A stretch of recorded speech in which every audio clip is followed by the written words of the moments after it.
Christians in more than 60 countries face persecution for their faith in Jesus, according to the U.S. State Department.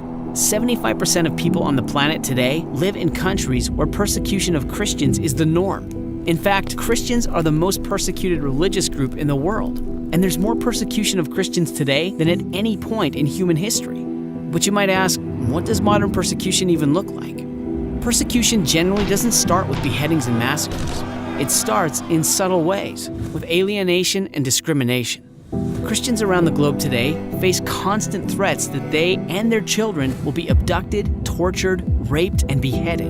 In Libya, the beheading of 21 believers is captured on video and broadcast to the world. In Iraq and Syria, more than 2 million Christians are driven from their ancient homes. In China, some churches are ordered to remove their crosses, and congregations are forced underground. These are real things happening to real people. People like Miriam, an African believer condemned to death for following Jesus. Thrown in prison while 8 months pregnant, Miriam was forced to give birth to her daughter while chained to the floor. But her story didn't end there. Christians around the world stood together and cried out until Miriam and her newborn daughter were released. As Miriam's story shows, when we stand with the persecuted, we can make a difference.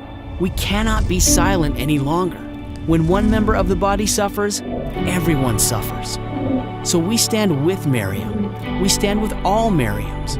When our brothers and sisters suffer for Jesus, we stand with them, so they won't stand alone.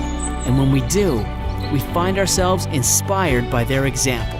For nearly all of them face forced conversion or death. They are willing to die for what many Christians struggle to live for. Join us in a growing global movement to stand up for those who stand up for Jesus.